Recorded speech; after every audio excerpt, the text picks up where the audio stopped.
प्यारे बच्चों, आज हम इस वीडियो में बात करेंगे जो एमसीसी ने कल डिक्लेयर किया है राउंड 1 और राउंड 2 में एडमिटेड कैंडिडेट्स की लिस्ट, उसके बारे में। इससे आपको ये आइडिया हो जाएगा कि राउंड 1 और राउंड 2 में कितने स्टूडेंट्स ने एडमिशन लिया फाइनली, और अभी भी कितने सीट वैकेंट है मॉपअप राउंड के लिए। जो बच्चे पार्टिसिपेट करना चाहते हैं मॉपअप राउंड में, उनके लिए ये काफी हेल्पफुल रहेगा वीडियो। उससे एक आइडिया ले सकते हैं कि कितने नंबर ऑफ सीट्स वैकेंट हैं और कितने नंबर तक एडमिशन मिलने की संभावना रहेगी। तो चलिए हम अपना टॉपिक शुरू करते हैं। इसके लिए हमारा जो आर्टिकल हमने जो लिखा है, गवर्नमेंट एमबीबीएस सीट्स वैकेंट 2021, आप चाहें तो ये हमारी वेबसाइट है getembbsadmission.com, उस पर अवेलेबल है। और जो भी लेटेस्ट टॉपिक्स होते हैं, मॉपअप राउंड में क्या कट ऑफ रहेगी, डीम्ड के जो अभी तक राउंड 1 में राउंड 2 में कॉलेज वाइज क्या कट ऑफ रही है, वो भी है।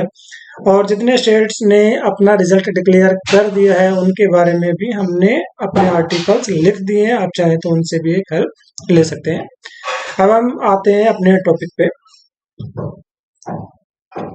You can see on the screen की टोटल नंबर ऑफ, हम इसमें बात करेंगे कि कितनी टोटल सीट्स हैं, उसमें जनरल कैटेगरी की कितनी है, ईडब्ल्यूएस की कितनी है, ओबीसी कितनी है, एससी एसटी, और इसी में अगर कुछ सीट्स हैं जो पीडब्ल्यूडी फिजिकली हैंडीकैप्ड स्टूडेंट्स हैं, उनकी सीट्स कितनी हैं, कितनी टोटल सीट है, कितने स्टूडेंट्स ने एडमिशन लिया, और अभी भी कितनी सीट्स वेकेंट है मॉपअप राउंड के लिए।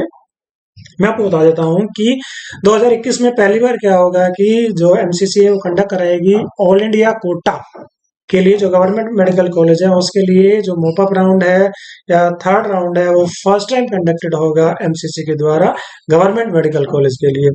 इससे पहले क्या होता था, जितनी भी सीट्स वैकेंट होती थी वो चली जाती थी रिस्पेक्टिव स्टेट्स में, तो उन स्टेट्स के बच्चों को उसका फायदा होता था। लेकिन अभी ये जो सीट्स हैं वो ऑल इंडिया लेवल पे है, तो किसी भी स्टेट का बच्चा इनके अगेंस्ट में जाके पार्टिसिपेट कर सकता है और चाहे तो अपने मार्क्स के बेसिस पे एडमिशन ले सकता है। मॉपअप राउंड में पार्टिसिपेट करने के लिए कुछ रूल होते हैं, लेकिन मैं आपको साथ साथ बता देता हूं, अगर किसी बच्चे ने स्टेट के सेकंड राउंड में एडमिशन ले लिया है तो भी ऐसा कोई रूल नहीं है जो उसको रोक सके मॉपअप राउंड में पार्टिसिपेट करने के लिए। वो चाहे तो यहाँ पार्टिसिपेट कर सकता है, यहाँ चाहे तो चेक भी कर सकता है, और इवन उसको सीट भी एलोकेट हो जाएगी।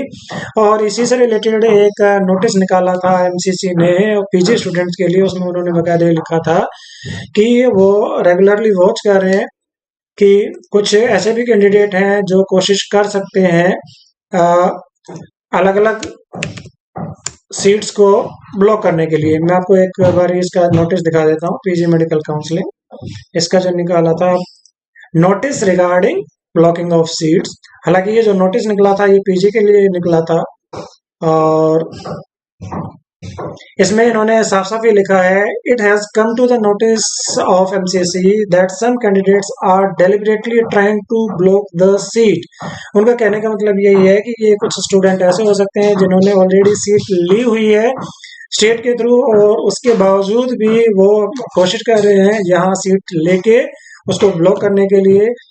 और मैं स्टूडेंट से भी रिक्वेस्ट करूंगा, अगर आपने कोई सीट ले ली है, अपने स्टेट से कोई सीट ले लिया है और उससे अगर आप सेटिस्फाइड हैं, तो आपको मॉपअप राउंड में कम से कम पार्टिसिपेट नहीं करना चाहिए, ताकि बच्चों जो कैंडिडेट्स क्यू में है, वेटिंग लिस्ट में है, उनको सीट मिल सके।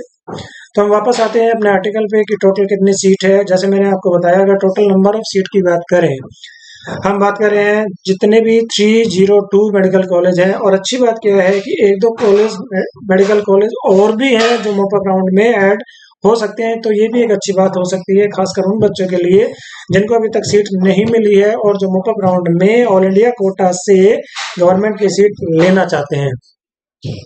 जैसे कल भी मैंने एक कहीं सर्कुलर देखा था जिसमें पुणे का एक कॉलेज है, उसको परमिशन मिली है, तो हो सकता है उस कॉलेज का ऑल इंडिया में जो काउंसलिंग के टाइम इंक्लूजन हो जाए और उसका बेनिफिट भी स्टूडेंट्स को मिले। तो हम बात कर लेते हैं कि कैटेगरी वाइज कितनी कितनी सीट है, जनरल कैटेगरी में कितनी सीट है, ईडब्ल्यूएस में कितनी सीट है, ओबीसी में कितनी सीट है, एससी एसटी में कितनी सीट्स हैं। और जो टोटल नंबर ऑफ सीट्स आप स्क्रीन पे देख सकते हैं, दैट इज 8705। अगर हम डीम्ड मेडिकल कॉलेज की बात करें तो there are 49 deemed medical college, और उसमें अगर हम सीट की बात करें तो वो होती है 8787। उसमें मैनेजमेंट की सीट भी है, उसमें एनआरआई की सीट भी है, और उसमें जो तीसरी सीट है वो जो माइनॉरिटी इंस्टीट्यूशन है, जैसे माइनॉरिटी इंस्टीट्यूशन में हमदर्द है, जिसमें आपकी जो सीट रिजर्व होती है मुस्लिम माइनॉरिटी के लिए होती है। इसी तरीके से जैन माइनॉरिटी के कॉलेज है, उसमें जैन बच्चों के लिए सीट्स रिजर्व होती हैं। दूसरी और तीसरी इंपॉर्टेंट चीज मैं आपको बता देना चाहता हूँ कि इस बार जब आप चॉइस फिलिंग करेंगे, खासकर जो डीम्ड के बच्चे जब चॉइस फिलिंग करेंगे, तो उनके पास ये भी ऑप्शन आ सकता है, हालांकि उन्होंने एनआरआई कोटा के डॉक्यूमेंट जमा नहीं कराए हैं, सबमिट नहीं कराए हैं, लेकिन उनको हो सकता है कि चॉइस फिलिंग में एनआरआई कोटा की सीट भी दिखें। मैं दोबारा बोल रहा हूँ कि उनको हो सकता है कि उन्होंने एनआरआई कोटा में डॉक्यूमेंट डिपॉजिट नहीं कराए हैं, लेकिन ये हो सकता है कि उनकी जो चॉइस फिलिंग में एनआरआई कोटा की सीट दिखे। तो उसका मैं आपको लॉजिकली आंसर बता देता हूँ, क्योंकि मॉपअप राउंड में उन्होंने ये बताया था कि जो सीट वैकेंट रह जाएंगी मॉपअप राउंड में एलोकेशन के बाद, पहले जो बच्चे एनआरआई कोटा में उनको वो सीट एलोकेट की जाएगी। इन केस अगर वो सीट बच जाती हैं तो उनको तुरंत कन्वर्ट किया जाएगा मैनेजमेंट कोटा में। और क्योंकि मैं एक एग्जांपल मान लेता हूँ कि किसी कॉलेज में सिर्फ और सिर्फ एनआरआई की सीट बची है, मान ली मैं समझ लेता हूँ कि कस्तूरबा में एनआरआई की सीट बची है, बाकी मैनेजमेंट की सीट उसमें कोई भी नहीं बची है, तो जब देखा जाए तो स्टूडेंट को ये लगना चाहिए कि उसको कस्तूरबा की कोई सीट विजिबल नहीं होगी। लेकिन जब वो एनआरआई की में अगर सीट वैकेंट है तो वो हो सकता है कि बच्चे को वो वाला ऑप्शन दिखे, ताकि इन केस अगर वो सीट किसी कारण से वैकेंट रह जाती है, कोई बच्चा उसके लिए नहीं आता है, क्योंकि ज्यादातर बच्चे जो जिन्होंने एनआरआई कोटा में एडमिशन लेना था उन्होंने ले लिया होगा, लेकिन फिर भी आपके पास एक गोल्डन अपॉर्चुनिटी आएगी। और मैंने पहले भी बताया कि जो बच्चे अभी भी एडमिशन लेना चाहते हैं किसी अच्छे डीम्ड मेडिकल कॉलेज, जैसे कस्तूरबा मणिपाल है, मैंगलोर है, जेएसएस है, हमदर्द है, उसमें अगर एडमिशन लेना चाहता है तो उनको अपने डॉक्यूमेंट रेडी रखना चाहिए। अगर आप चाहें तो हमारी हेल्प भी ले सकते हैं, हमारी पेड काउंसलिंग भी ले सकते हैं एनआरआई कोटा में। हम सबसे ज्यादा काम करते हैं एनआरआई कोटा का, तो आप चाहें तो उसमें हमारी हेल्प ले सकते हैं, गाइडेंस ले सकते हैं, डॉक्यूमेंट बनवा सकते हैं, और एक एडवांटेज ले सकते हैं, अच्छे कॉलेज में आपका पढ़ने का सपना पूरा हो सकता है। साथ साथ मैं कुछ जो अच्छे बच्चे जो कुछ ही नंबर से रह जाएंगे उनके लिए एक अच्छी बात क्या है कि कल पीएमओ ऑफिस से एक ट्वीट हुआ था जिसमें ये बताया गया था कि आने वाले सत्र मतलब 21-22 तो अभी ओवर हो जाएगा आपका, क्योंकि इसका तो सेकंड राउंड ऑलरेडी हो गया है, लेकिन आने वाला जो सेशन है 22-23 वाला, उसमें ये प्लान हालांकि ड्राफ्ट काफी पहले से बनाया जा रहा है और उसको इम्प्लीमेंटेड किया जा सकता है 22-23 वाले सेशन में, जिसमें प्राइवेट कॉलेज में भी गवर्नमेंट कोटा की सीट होंगी। हालांकि मैं आपको बता देता हूँ कुछ स्टेट ऑलरेडी ऐसे हैं जिन्होंने अपने प्राइवेट मेडिकल कॉलेज में गवर्नमेंट कोटा की सीट दी हुई है। उसका एग्जांपल है तेलंगाना, उसका एग्जांपल है आंध्रा, उसका एग्जांपल है कर्नाटका। फॉर एग्जांपल आंध्रा में जो प्राइवेट कॉलेज में एनआरआई सॉरी ए कैटेगरी की सीट होती है जिसको हम बोलते हैं government quota seat, that is only for state domicile candidate, उसकी फीस होती है मात्र 15,000 रुपए। उसके लिए कल एक हमने आर्टिकल भी लिखा था, जो बच्चे तेलंगाना या आंध्रा में चॉइस फिलिंग करना चाहते हैं तो उनके लिए हमने कल एक आर्टिकल भी लिखा था, आप चाहें तो उससे देख सकते हैं। उसमें हमने बताने की कोशिश की है कि जिन बच्चों को प्राइवेट में अगर ऑप्शन चाहिए तो आंध्रा और तेलंगाना भी अच्छे ऑप्शन हो सकते हैं। हालांकि तेलंगाना में 1 साल की बैंक गारंटी है, लेकिन जो एनआरआई कॉलेज है आपका आंध्रा का, कल हमारी टीम ने उसमें बात की थी तो उन्होंने बताया था कि वहाँ किसी भी तरीके की कोई बैंक गारंटी नहीं है। तो ये लिए आपके लिए एक एडवांटेज हो सकती है। अच्छी बात क्या है कि वहाँ जितने भी कॉलेज हैं वहाँ की फीस रहती है 12 लाख रुपए। आप चाहें तो कुछ अच्छे ऑप्शन है वहाँ शुरू के 7-8 जो ऑप्शन है वो अच्छे ऑप्शन है, वो कल का वीडियो हमारा आप देख सकते हैं। इससे आपको एक आइडिया भी लग जाएगा कि लास्ट ईयर कितने मार्क्स तक आपको एडमिशन मिला था। अगर उसके आसपास आपका स्कोर है तो आप भी उम्मीद कर सकते हैं कि उस स्कोर में आपको वो वाला कॉलेज मिल जाए। तो ये बैकअप के लिए एक ऑप्शन आप लेके चल सकते हैं। हालांकि जो आपका तेलंगाना का जो फॉर्म फिलिंग पहले हो चुका है और मेरिट लिस्ट उनकी आ चुकी है, चॉइस फिलिंग अभी तक उनका नहीं हुआ है। अभी जो चल रहा है वो आंध्रा का चल रहा है और आप चाहें तो उसमें रजिस्ट्रेशन करा के अपने आप को एलिजिबल कर सकते हैं। इन केस आपको कहीं और लो बजट में कॉलेज नहीं मिलता है तो वो आपके लिए एक अच्छा ऑप्शन हो सकता है। तो ये हमने बात कर ली कि आने वाले टाइम में हो सकता है कि और भी स्टेट में इसको देखने का फायदा मिले। जैसे राजस्थान में फ़ायदा मिल सकता है या यूपी के कॉलेज में फ़ायदा मिल सकता है। हरियाणा का डाउटफुल इसलिए है कि हरियाणा के गवर्नमेंट कॉलेज की फीस ही 10 लाख रुपए है, तो ये डाउटफुल लगता है कि प्राइवेट कॉलेज वाले भी हो सकता है कि गवर्नमेंट की तरह उनको 80,000 की फीस लेके बाकी का उनका लोन अमाउंट करा दें या इस तरीके से कुछ करा दें। वो अभी देखा जाएगा जब फाइनल ड्राफ्ट उसके लिए बनकर तैयार होकर आ जाएगा। तो हम बात कर लेते हैं कि कौन कौन से कैटेगरी में कितनी कितनी सीट्स बची हुई है और कितनी आपकी कट ऑफ रह सकती है। जैसे हमने बताया कि जनरल कैटेगरी में जो नॉर्मल सीट है वो है 3401, पीडब्ल्यूडी की सीट अगर देखा जाए तो 176 और जो टोटल सीट बनती है 3577। इसमें से जो स्टूडेंट जिन्होंने एडमिशन ले लिया है फाइनली, मैं आपको बताऊं कि फर्स्ट राउंड के बाद आप क्या कर सकते हैं, सीट को छोड़ सकते हैं, फ्री एग्जिट ले सकते हैं।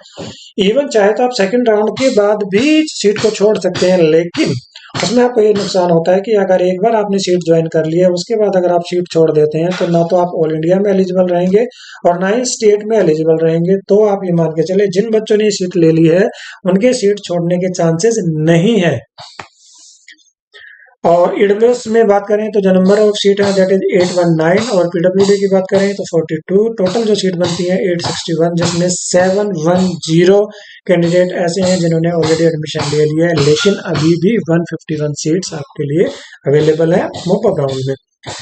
मॉपअप राउंड में जाने के लिए आपको कंडीशन पहले से पता होना चाहिए, आपके पास क्या होना चाहिए, राउंड 2 में एलोकेटेड सीट नहीं होनी चाहिए ऑल इंडिया से। और मॉपअप राउंड में जा सकते हैं अगर आपको कोई सीट अलॉट हुई थी तो आप उस सीट को क्या कर सकते हैं, अगर आपने ज्वाइन नहीं किया है तो आप एज ए फ्रेश रजिस्ट्रेशन उसमें कर सकते हैं, जो आपका जो सिक्योरिटी है वो उसका नुकसान होगा। ये जो कंडीशन एप्लीकेबल होती है वो आपका डीम्ड में भी होती है और गवर्नमेंट मेडिकल कॉलेज में भी होती है। ओबीसी की बात करें तो इसमें जो टोटल सीट है अगर हम पीडब्ल्यूडी की सीट को मिला ले तो वो है 2328, जिसमें से एडमिशन हुआ है 1807। अभी भी अच्छी बात क्या है कि 521 सीट्स इसमें खाली हैं, तो इसमें भी जो कट ऑफ है वो नीचे जाने की संभावना रहेगी। जैसे कि हमने थंबनेल बनाया है कि अभी जो स्टेट की जो काउंसलिंग है वो डिले क्यों हो रही है, उसके लिए मैं आपको रीजन पहले थोड़ा मैंने हिंट दिया, मैं आपको दोबारा बता देता हूँ।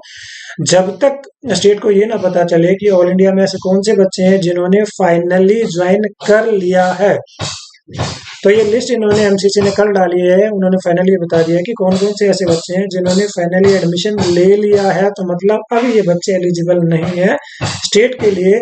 इन बच्चों ने स्टेट में भी रजिस्ट्रेशन कराया होगा, स्टेट में भी सीट ली होगी, तो एमसीसी क्या करेगी, इन बच्चों की लिस्ट क्या करेगी, सेंड कर देगी कहाँ, स्टेट को, और वो स्टेट क्या करेंगे, उन बच्चों के नाम वहां से हटा देंगे। आपने देखा होगा हरियाणा का जो प्रोविजनल रिजल्ट आना था कल, वो इसलिए नहीं आया क्योंकि कुछ बच्चे उसमें ऐसे होंगे जिन्होंने ऑल इंडिया से सीट ली होगी, वो बच्चे बढ़ जाएंगे। फाइनली रिजल्ट आज एक्सपेक्टेड है।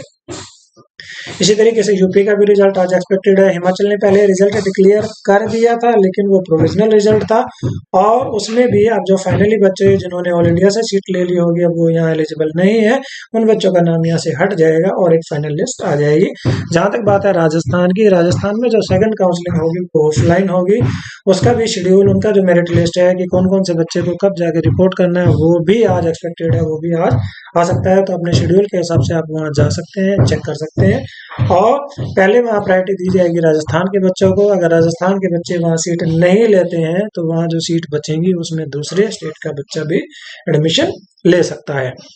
अब बात कर लेते हैं एससी कैटेगरी के लिए। तो एससी में जो टोटल नंबर ऑफ कैंडिडेट जिन्होंने एडमिशन लिया है दैट इज 1034, जो टोटल सीट थी दैट इज 1293, इसमें भी अभी 259 सीट्स वेकेंट है। एसटी कैटेगरी में भी 106 वेकेंट है, हालांकि टोटल जो सीट्स थी वो थी 646 और जो स्टूडेंट जिन्होंने एडमिशन लिया दे वर 540। तो अभी भी इसमें जो लगभग 21.2% सीट्स वेकेंट हैं मॉपअप राउंड के लिए। तो हमारा जो आर्टिकल है इससे आप एक आइडिया ले सकते हैं। इसमें हमने बताने की कोशिश की है कि क्या कट ऑफ रह सकती है। जैसे हमने लिखा है expected government medical college MBBS cut off, जैसे यहाँ इस आर्टिकल पे जाएंगे, इसको क्लिक करेंगे तो वहाँ आपको एक आइडिया मिल जाएगा कि जनरल कैटेगरी में क्या कट ऑफ रह सकती है, ओबीसी में क्या रह सकती है, ईडब्ल्यूएस में क्या रह सकती है, एससी कैटेगरी में क्या कट ऑफ रह सकती है और एसटी कैटेगरी में क्या कट ऑफ रह सकती है। तो अभी तक हमने बताने की कोशिश की है कि अभी ऑल इंडिया में कितनी सीट्स थी कैटेगरी वाइज, कितने स्टूडेंट्स ने एडमिशन लिया है फाइनली, और कितनी सीट्स ऐसी हैं जो वैकेंट होकर आई हैं मुफत राउंड के लिए, और उसकी एलिजिबिलिटी आप यहाँ से चेक कर सकते हैं मुफत राउंड में जाने के लिए। अब हम साथ साथ बात कर लेते हैं कि जो डीम्ड भी काफ़ी मेडिकल कॉलेज है उसमें एनआरआई की सीट भी है, और इस बार जैसे इन्होंने बताया है कि जो एनआरआई की सीट बच जाएंगी मुफ्त राउंड में प्रोविजनल एलोकेशन के बाद, वो फिर कन्वर्ट हो जाएंगी मैनेजमेंट कैटेगरी में। तो इसमें जो टोटल सीट है मैंने आपको बताया, जो टोटल सीट है दैट इज 8787।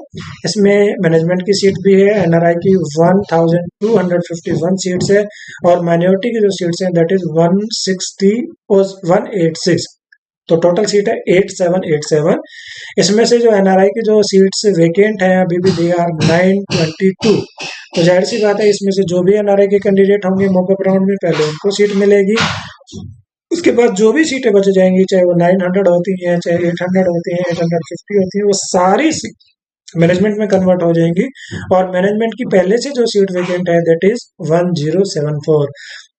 तो यही रीजन है कि बहुत सारे जो डीम्ड मेडिकल कॉलेज है जिनको आइडिया हो गया है कि जो बहुत नए हैं और जिन्होंने फीस काफी हाई रखी थी 20 लाख 21 लाख 22 लाख रुपए, उन्होंने पहले से ही अपनी फीस कम करना शुरू कर दिया है, और अलग अलग तरीके से बच्चों को स्कॉलरशिप की फॉर्म में उन्होंने ऑफर देने शुरू कर दिए हैं। तो आप भी चाहें तो अगर किसी नए कॉलेज में जाना चाहते हैं, या तमिलनाडु पुडुचेरी के ऐसे कॉलेज जिनकी फीस ज़्यादा है और जो अभी रिसेंटली ओपन हुए हैं, आप चाहें तो उनमें भी आप एडमिशन ले सकते हैं। वहाँ की जो फीस है लगभग मान के चलें 14-15 लाख रुपए की फीस में आप एडमिशन ले सकते हैं। अगर आपका बजट 14-15 लाख का नहीं है और उससे पुराने आप कॉलेज लेना चाहते हैं तो बेहतर ऑप्शन है कि आप आंध्रा में रजिस्ट्रेशन करा के रखिए। अगर आपने तेलंगाना में रजिस्ट्रेशन कराया तो और भी अच्छी बात है। ऐसे और भी कुछ स्टेट्स के ऑप्शन आपके पास आएंगे, वहाँ भी आप रजिस्ट्रेशन कर सकते हैं। आप चाहे तो हरियाणा में रजिस्ट्रेशन करा सकते हैं, वहाँ भी फीस रहती है 12 लाख रुपए, हालांकि वहाँ एनुअल इंक्रीमेंट होता है 7.5%। इसी तरीके से आप चाहें तो राजस्थान में रजिस्ट्रेशन करा सकते हैं। तो जितने ज़्यादा आप ऑप्शन लेके चलेंगे, मैं ये तो नहीं कहता कि आपको हर जगह रजिस्ट्रेशन करा के रखना है, लेकिन जहाँ काउंसलिंग की फीस ज़्यादा नहीं है, जहाँ रजिस्ट्रेशन की फीस ज़्यादा नहीं है, वहाँ कम से कम आपको रजिस्ट्रेशन करा लेना चाहिए। इन केस कोई अच्छा ऑप्शन आपके पास आता है तो वहाँ आप एडमिशन ले सकें। जैसे अगर हम देखें तो केरला का जो रजिस्ट्रेशन फीस होता है वो मात्र 500 उसकी फीस रहती है। इसी तरीके से आपका कर्नाटका की जो फीस है that is also very nominal, तो वो भी आप वहां से देख सकते हैं। साथ साथ मैं एक चीज और भी आपको बताना चाहता हूँ कि जो भी काउंसलिंग से रिलेटेड लेटेस्ट अपडेट होती है वो हमारे यूट्यूब के कम्युनिटी पेज पे हम अपलोड कर देते हैं। तो आप अपना टाइम सेव कर सकते हैं, आपको इधर उधर जाने की जरूरत नहीं है, सारी अपडेट्स आपको यहाँ से मिल जाएगी। कौन कौन से स्टेट में काउंसलिंग का क्या शेड्यूल है, कब रिजल्ट आ सकता है, कब क्या चीजें चल रही हैं, वो सारी डिटेल आपको मिल जाएगी। हम उम्मीद करते हैं ये वीडियो आपको पसंद आएगी और कहीं ना कहीं आपको हेल्प करेगी। तो इसी के साथ इस वीडियो को हम यहाँ करते हैं and thank you so much for watching our video. Thank you so much. Wish you all the best.